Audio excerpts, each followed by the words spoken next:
Good evening and a very warm welcome to the Grassroots weekend, the show. I say good evening, it's PM. What more could I say anyway? I hope you've had a great weekend up to now. Hope you've enjoyed yourselves, especially with the Premier League, all those goals, especially in the Merseyside derby. Well, what can you say? I know for a fact Liverpool are not the same team, and I think every Evertonian would say that, as they were last season. I don't know what's happened, whether it's a hangover from not winning the Champions League, not winning the league, you know, whether it was one of those, they tried so hard, but it's just tiredness coming in, I don't know, because they were going for the quadruple, so there was many games, and maybe it's taking us a little bit longer to get back into the swing of things. But anyway, hats off to Everton. They played a little bit better than what they have been, even though another draw, no good to any of us. I think we both needed 3 points, to be honest, for that. And lucky enough, Manchester City drew. Well done to Aston Villa, Stevie G. But I must admit, that was one of the best performances that Villa have done. Teams are starting to show up, teams are starting to have a little go. Now, I think it's going to be an up and down season for the Premier League, because if you look at it now, the World Cup's coming and everyone's getting battered for games. Liverpool have had their fair share of injuries, but I think there's a lot more to come from the other teams, because there's going to be that many games thick and fast. Maybe Man City can put their second squad out half the time, but you'll see what I mean. Loads and loads of injuries are going to come. Everton have had their fair share, they've got theirs coming back as well, but you're going to get more and more.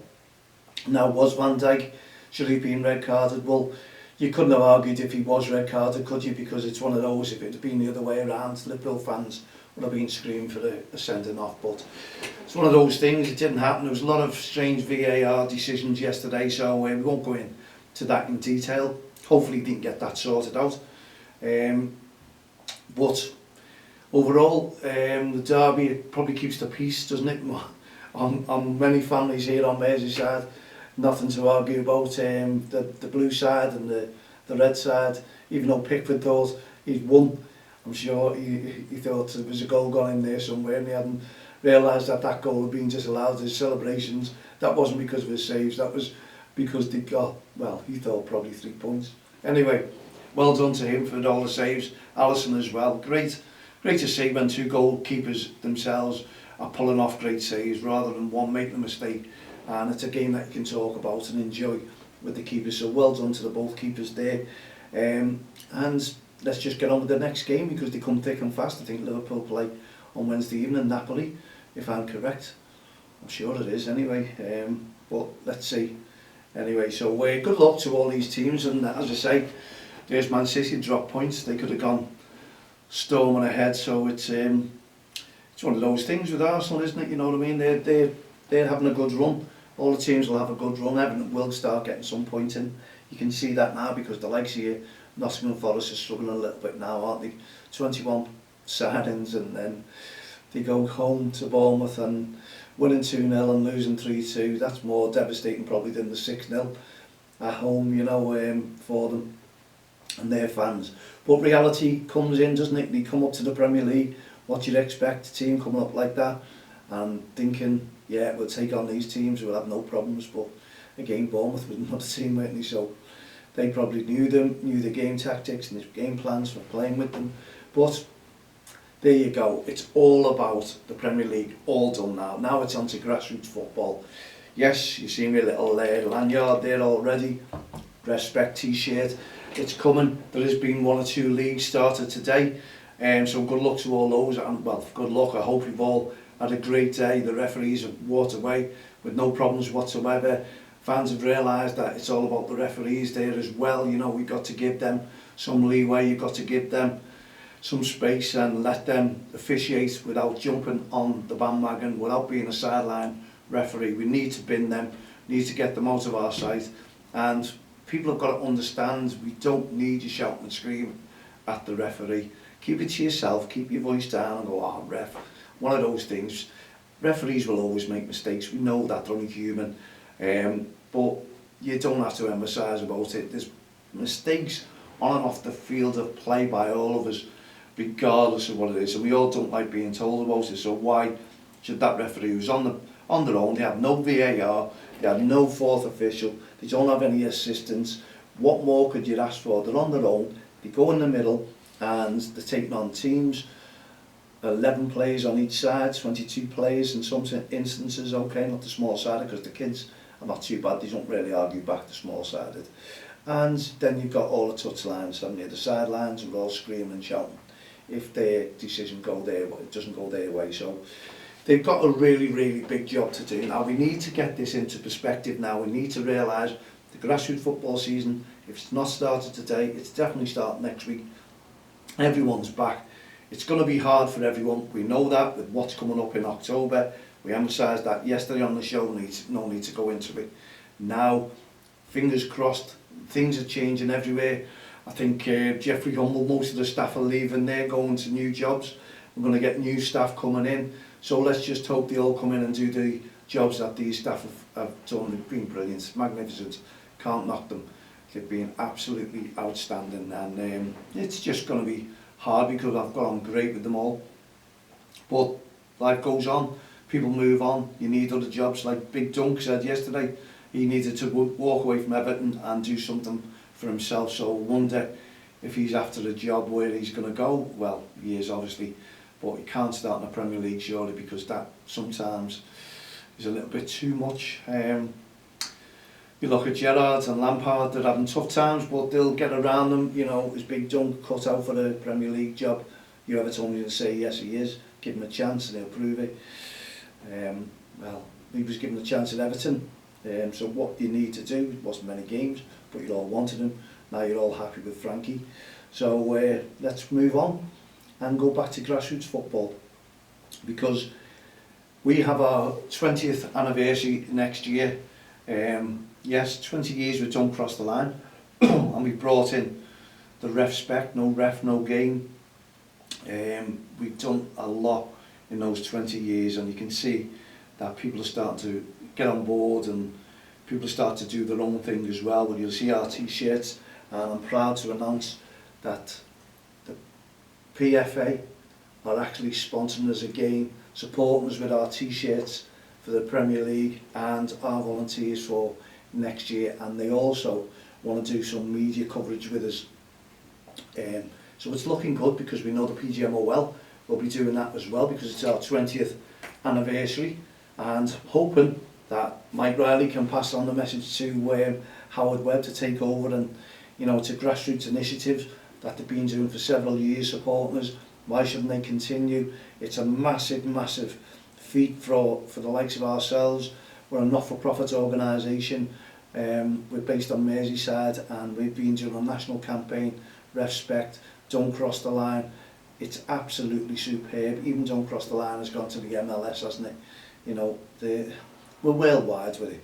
Even Dublin, they support us, the FAI. We've got loads coming up, and we've got loads going on. And again, the winners, don't forget, we've got our winners there from the Respect 21-22 season, and that was Paul Mins, Adrian Pearson and Georgia Ashley. Absolutely superb. Don't worry, we haven't forgot about you. We're organising all your winning awards as we speak, so they'll be with you in the next few days, if not a week, so give us a chance. Honestly, you'll be made up when you get everything anyway, so well done to you lot. And next year we're hoping to have the same first, second and third. We're looking for sponsors if you're interested, because it is our 20th anniversary, and also someone to sponsor a Managers Award. Yes, Managers Award. That could be big. Now we're looking into that, because we want to find out what sort of managers we do have in our parks and our football leagues. We want to know how you treat your referees, what you like with the kids. We'll be talking to kids, we'll be asking the kids questions, and we'll be doing it really, really well. So we've got our work cut out for next year, especially with me having a football team now. I'm only after it because I want the manager's job. Really, honestly, we're really looking, and we're watching managers, and don't worry, you know, we'll have our ideas, and we'll have nominations coming in as well. It's going to be absolutely chocker, so we'll have two separate ones, and we'll also have a category for a young referee, because when we had our nominations, excuse me, we looked into it, and we were reading a few nominations for young referees. Now we thought what we were doing, our nominations were all about what you can do and what you have been doing in the community.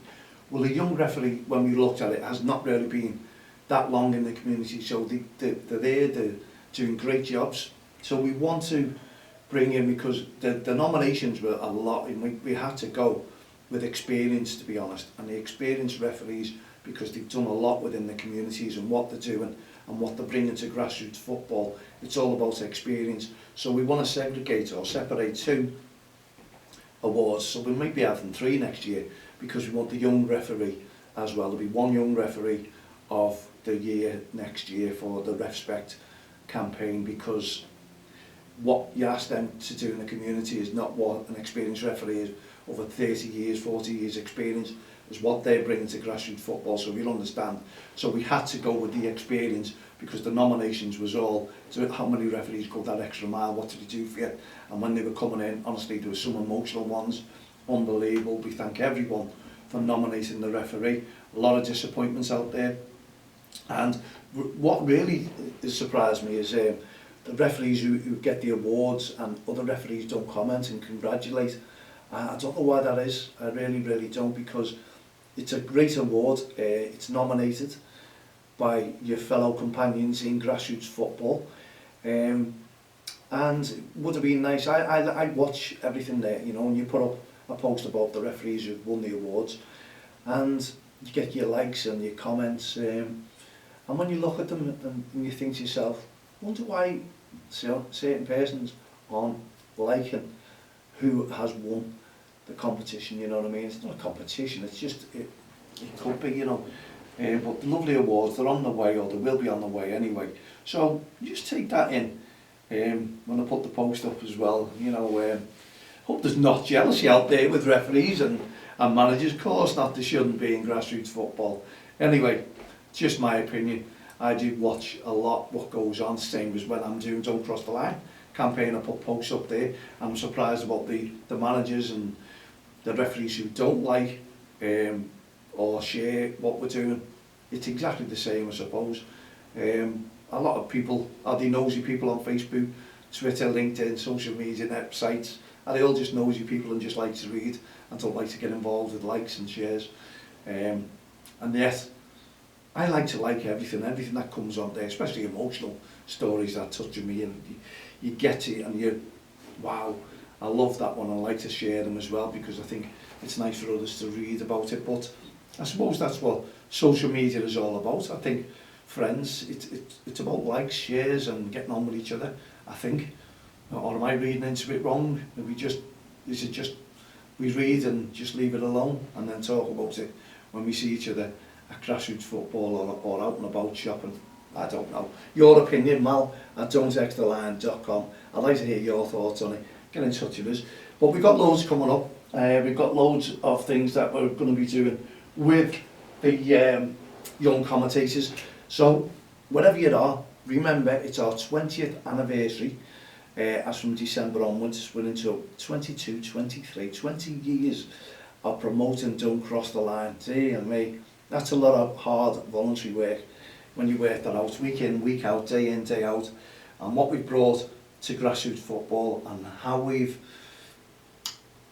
got our name around, and you know, the things that we've done. I think it's amazing, the things that we've done. I've got to be proud of the work that we've done. I hope we've made a difference, and I think we have within grassroots football, because even the FA, everyone, all the governing bodies are supporting the work that we're doing. We haven't gone away. We do something new every year, and we'll be doing something new again for our 20th anniversary, and we're bringing more kids involved to support us as well. So if you want to get involved in our 20th anniversary celebrations, please don't hesitate to get in touch. What can you do with your team? What can you do to promote it with us? How can we support our referees next season? 20th anniversary, we don't cross the line. Let's not cross the line. Let's show loads of respect to our referees, our officials, on and off the field of play. A lot of young referees are coming in to our leagues. You'll see that this season. Be aware, let them enjoy themselves. It's like when you're going up now, we've got an under-7s coming in into the football league. You let them enjoy the football, and they're getting better and better, and it's unreal to see these kids playing football. Well, you stand back, you let them develop, and that's what you should be doing to these referees as well. Stand back, let them develop. It could be your child, your daughter there, your son, going out refereeing, and then you've got an angry parent who's shouting and screaming at them over mistakes, and you wouldn't like it if it was your child. So all together, heed that warning, heed that message, and just get on with it. And I know the FA are supposed to be putting sanctions in for this year. Let's see if they do. I've got a meeting with the FA on the 13th. That's over something different, and I'll bring that to you, so I can't disclose that yet. And we just want to do everything for grassroots football. We want to bring people together, and we have been since 2003. We've applied for another lottery grant. Whether we get it, whether we don't, I'm not too sure, but fingers crossed that we do. I'll let you know as soon as, because that's what we do, not-for-profit organisation, go cap in hand, 99.9%. This is paid out of my own pocket. You can understand where we're coming from when the funding runs out, who pays for it. Well, you're looking at it. And I just believe there's a lot of passion with me and grassroots football, bringing people together, and communities. I like to make a difference in the communities, and that's why we brought Hearts of Gold initiatives into grassroots football as well, because we want to help out there. It's slowly but surely, money's building up. We want to get millions of pounds if we can. It's going to take a long time. We're building a team up, and we do activities to try and, well, activities, yeah, well we do. And it's the National Three Peaks, the Northern Yorkshire Three Peaks, should I say. We've done the National Three Peaks. Yeah, that was tough, and this is supposed to be easier, so I made it a little bit tougher, and we're going to try and do that in 12 hours. But we're going for the 3 days, so what we'll do, we'll go there and climatise, as we say, get used to the area, do some exercises, go and have a sauna, go and have some little bits of walk, some exercises on the first day, get there, get some nice sleep, because we never had the nice sleep, and then we're going to be planning to attack the 12-hour Three Peaks on the following day, and then the third day it's relax again, breakfast, no rush, and do some sightseeing on our way, and then we'll get home as well. Why not? That's what it's all about. Celebrate, and hopefully bring you loads and loads of pictures about what we do. But we're trying to bring people together with our Hearts of Gold as well, with Don't Cross the Line. So it's a big, big thing that we're doing, and we want your support. We need your support. We've got loads of supporters out there, we know that, but we need you and loads more. Rob Lindsay is absolutely a superstar. We don't talk, we hardly talk. Rob was unwell very well not so long ago, and he's getting back to himself slowly but surely. So we sort of give each other some space, and then we can pick a phone up, and it's like we've never left each other. And Rob is doing this Respect forum with us. Well, when I say forum, he's just getting people to join it, and we'll put messages up there, and I've got loads of messages to go on, and I'll be putting that up, and Rob's just getting members in, and he's organising it that way, and he's doing a fantastic job, and he's a great supporter of our Respect campaign as well. So hopefully, if you can all get involved. Rob's the badge man, by the way, does all badges, likes of these badges, does our Respect, he's brilliant. So there's loads and loads that we're going to be doing this year, and also we want a little logo. I'll get onto Lauren, my designer, and ask her for a 20th anniversary logo. So I'll get onto it today and get that organised straight away before she goes back to uni. If she's not back already, I'll better hurry up and do that, hadn't I? It's only a quick one, 20th anniversary. Any ideas? mal@don'ttextheline.com. Send them in to us, and we want some sort of, to be collector's items, we know that, because they're just going to be a one-off, it's not going to be all the time, it's just for next year. And even the referees will have a little bit of a logo on there, 20th anniversary, 20th. I'll come up with something. Anyway, there we go. We've come to our last day of the show, the weekend, and we're hoping to have our 4 young commentators back on Friday evening. I know they're all back at school, and all the kids are back, so it's one of those things now where mums and dads have been out getting the uniforms, costing them a fortune as well, and now we're starting off with the Junior Football League, costing them a fortune also. So as I say, this is going to be a big year, and it's going to be, people are going to be looking, this Christmas is going to be tough for many of us out there. So I think we all have to cut down on the prezzies, cut down on your energy, and let's just hope we all get through a magic year, and you can celebrate with us on our 20th anniversary. Thank you very much for joining into the Grassroots show. We'll be back again on Friday evening at 7 p.m. For myself, Marlene, and all the team here at the Grassroots show, Don't Cross the Line and Respect programme and Hearts of Gold. Have a great evening. Good night, God bless, and we'll see you on Friday evening. Have a great day.